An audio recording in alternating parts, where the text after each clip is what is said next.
¿Qué tal, alumnos de ingeniería industrial? Seguimos entonces con el video. Aquí vamos a tratar el caso del ácido débil y base débiles cuando las concentraciones son más pequeñas para analizar el efecto o la importancia que tiene para el cálculo del pH en la concentración del ácido o la base débil y no solo la constante.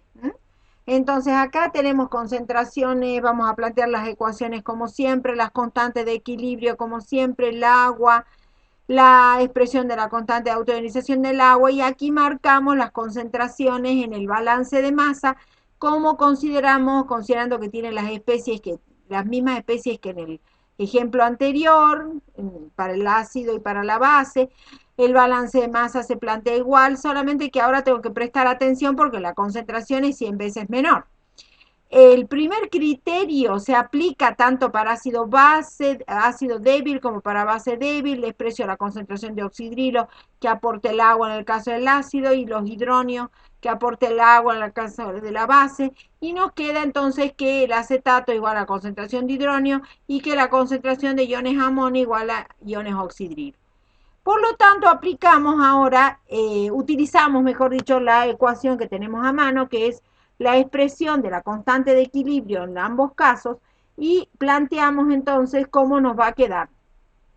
Sabemos que en el numerador nos va a quedar concentración de protones al cuadrado, porque es igual a acetato, y en el caso de la base, concentración de oxidrilo al cuadrado. Pónganlo ustedes, por favor, que se me escapó.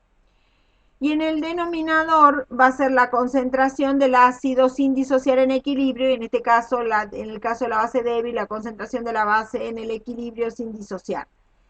Y así expresada tengo que analizar si esa ecuación cuadrática va a ser la que me va a servir a mí para calcular el pH o no. Entonces tengo que aplicar el segundo criterio, que es la constante de acidez o basicidad sobre la concentración del electrolito sin disociar. Y ahí vemos que nos va a quedar mayor que dial a menos 3. Entonces el segundo criterio en este caso nos está diciendo que no podemos despreciar la parte disociada ni del ácido ni de la base, porque bueno, tiene la misma concentración. Entonces tenemos que resolver la cuadrática y calcular el pH, que se los dejo para ustedes. Acá en esta diapositiva estamos analizando el grado de disociación, que es un parámetro muy interesante para analizar cuando estamos en este caso del equilibrio ácido-base, porque nos da la relación entre la concentración del electrolito disociado sobre la concentración del electrolito sin disociar. En general es por 100, o sea, lo expresamos en porcentaje, y si no, nos va a dar una relación que es muy importante. Aquí vemos el caso del ácido fluorhídrico, que es un ácido medianamente débil y que tiene una constante del orden de dial a menos 2. Fíjense, dial a menos 2 y estoy diciendo que es medianamente débil. Si nos remitimos al ejemplo del ácido acético, la constante era del orden de dial a menos 5. Entonces, por eso es que yo utilizo esa expresión de medianamente débil, ese adverbio de cantidad. No es débil, pero no es tan débil. Bien, y analizamos el caso del cálculo del alfa, del grado de disociación. A mí me interesa mucho este concepto porque es muy interesante en estos análisis. El grado de disociación del ácido fluorhídrico 0,15 molar es casi el 7%, pero cuando se diluye 100 veces, ese grado de disociación sube a casi el 50, 48%. Podríamos decir que cada 100 moléculas de ácido fluorhídrico se disocian 50, la mitad. Entonces es muy interesante el efecto acá de la dilución. Como vemos, el grado de disociación tiene sentido y significado para ácidos débiles. Para ácido fuerte, como es total la disociación, es 100%. Entonces es interesante el análisis para electrolitos débiles, para ácidos débiles. Y vemos acá, también podemos aplicarlo para bases débiles, perfectamente, ¿no? Vemos aquí que cuando el grado de disociación, cuando crece la concentración del electrolito, va disminuyendo el grado de disociación. Fíjense, si es como es un cociente, si aumenta la concentración, disminuye el grado de disociación. Lo contrario ocurre cuando disminuye esa concentración y el cociente se va a hacer más, en este caso, al disminuir se va a hacer más grande y por eso es que aumenta. El máximo grado de disociación es la de un electrolito fuerte. Bien, Vamos a ver el análisis de los ácidos débiles polipróticos. En este caso, los ejemplos que yo les di, pero siempre son inorgánicos, acuérdense, el ácido sulfídrico, el ácido carbónico, el ácido ortofosfórico, orto, ¿se acuerdan el prefijo en la nomenclatura que la conservaba la nomenclatura de Stock? Para estos ácidos siempre ocurre que la primera constante es mucho mayor que la segunda, siempre en varios órdenes de magnitud. O sea, si tengo 10 a la menos 3, como el caso del ácido fosfórico, su constante del orden de 10 a la menos 3, la K sub A2 está en el orden de 10 a la menos 7 y la K sub A3 en el orden de 10 a la menos 10. Entonces, fíjense que hay una gran diferencia entre la primera y la última. Eso es un tema importante en este tratamiento.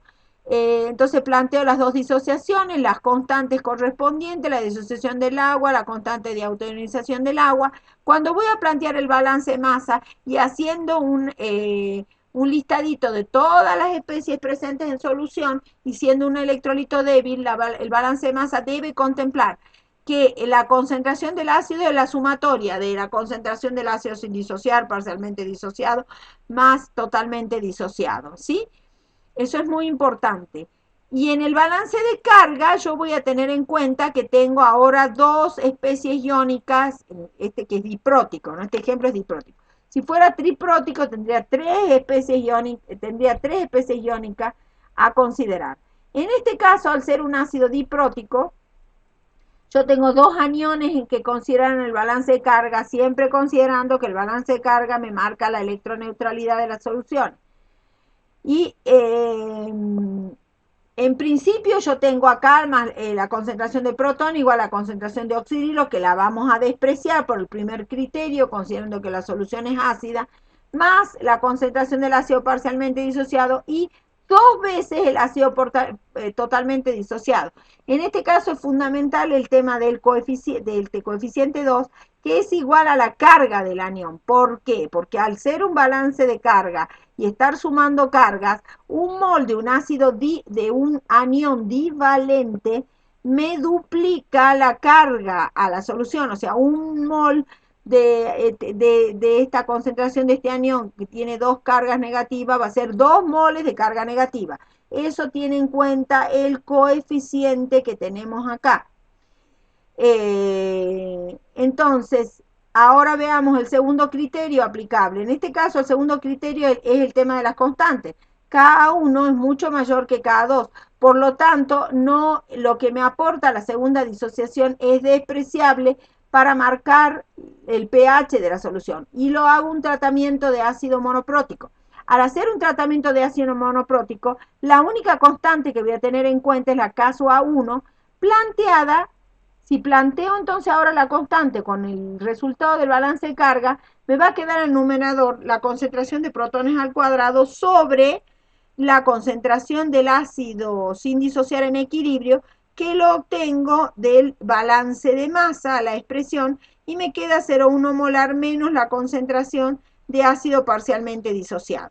Y eso a su vez por balance de carga es igual a la concentración de hidróneo y me queda una ecuación en función de hidróneo. ¿Cómo en este punto tengo que analizar el tercer criterio para ver si tengo que resolver esta ecuación cuadrática o puedo resolverla de forma mucho más sencilla? Eso va a depender entonces de la relación de la K1, que es la que me cuenta a mí para determinar el pH de este ácido, sobre la concentración del ácido sin disociar. Bueno, acá yo puse sulfídrico, bueno, en lugar de ese pongan A. Me acordé de uno de los ejemplos. Y bueno, puede ser menor que 10 a la menos 3, entonces es despreciable la parte disociada del ácido, y nos queda que la concentración de protones es simplemente la raíz cuadrada de K1 por la concentración del ácido. Por el contrario, si esta relación fuera mayor que 10 a la menos 3, tengo que resolver la ecuación cuadrática. Una aclaración que hago, cuando hago el desprecio de la concentración del ácido totalmente disociado, tengo en cuenta que es despreciable frente a la concentración de ácido parcialmente disociado y también frente a la concentración del ácido totalmente disociado. Estos dos desprecios son fundamentales para poder hacer un tratamiento de ácidos polipróticos. Termino este video planteando, ingresando al concepto de hidrólisis, que eso lo han visto en química general, pero acá se ve con mucha más profundidad, para analizar el comportamiento ácido-bases de sales, porque hay sales que son neutras, sales que son ácidas y sales que son básicas. Pero no me voy a centrar ahora en la fórmula, no me importa la fórmula, me importa el comportamiento de la sal en solución acuosa. Para poder determinar si tengo una sal que tiene en solución acuosa un pH neutro, ácido o básico, voy a disociar la sal, o sea, se aplica para sales totalmente solubles. O sea, yo el tratamiento lo voy a hacer para sales totalmente solubles. Entonces, primero se tiene que fijar si la sal es soluble. Identificar su procedencia, o sea, el anión de la sal, de qué ácido procede, el catión de la sal, de qué base procede. Determinar cuáles se pueden hidrolizar, plantear y analizar el equilibrio de hidrólisis y aplicar el método general para calcular el pH. Acuérdense que aquí vamos, no se acuerdan, sino que recién lo estoy diciendo, vamos a aplicar los conceptos de ácido base de Bronsted-Lowry.